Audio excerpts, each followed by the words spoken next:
Hello, this is Alicia back with the Desert Winds and continuing on our armor here. We're going to be dyeing it, okay? And here are a few tricks. One, put something down on your table, and I know that sounds annoying, and yeah, any 2-year-old knows that. However, people forget. So I always like to put that down. Now, for me, you don't have to have newspaper. In fact, I kind of worry about newspaper that something may end up absorbing the ink in it. Cardboard seems to work just fine. I've used this a little bit, not terribly. And all this is one of those big old, fabric cutting board things. And I'm doing it on the wrong side of it so that it's still completely usable. Covers my table nicely, as you can tell. A couple of other things I do. One, disposable latex gloves. I did not do it yesterday when I did it, and you can kind of see some of the dye still stuck to my fingers even after scrubbing it. So this time I remembered the glove. Next. Okay. Brush. Of course, when I put it down, it went down. Okay. Just a regular foam brush. Okay. Now I always mix my dye and my paint and stuff that has to be mixed.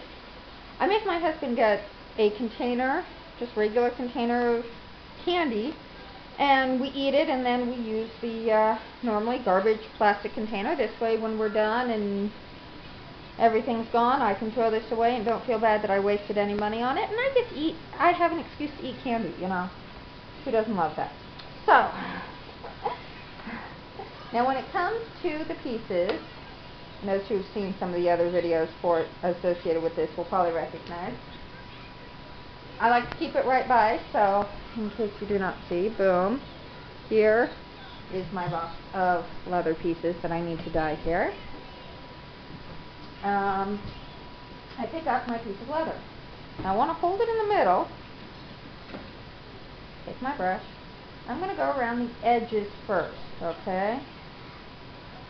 Now the problem is if you do like the top first, you have to hold it where you just dyed it or painted it, just so that you can then get the edges. So I was informed by a dear friend when doing this to hold it in the middle first.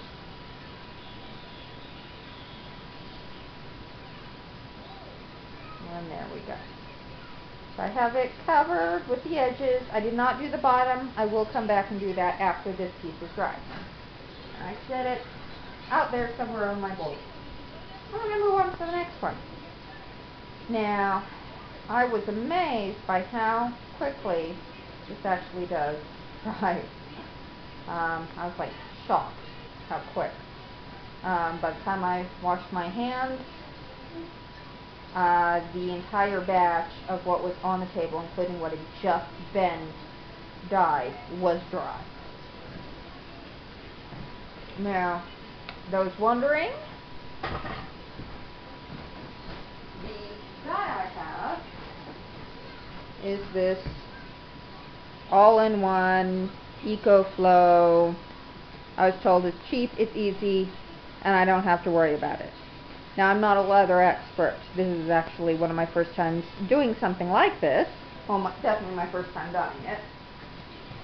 So, by all means, talk to your local leather worker. Go talk to the people at the leather stores. They're going to know. They're going to have all kinds of wonderful tips and tricks for you. But some of the stuff they're going to forget to tell you because it has become second nature to them. And that's only natural. They don't think about the fact, oh, you're going to want gloves because, of course you have gloves. You always have gloves. You learn that after your first time. And if you don't, you will. But there we go. And we'll get to the next step when we get there. I hope this helps you.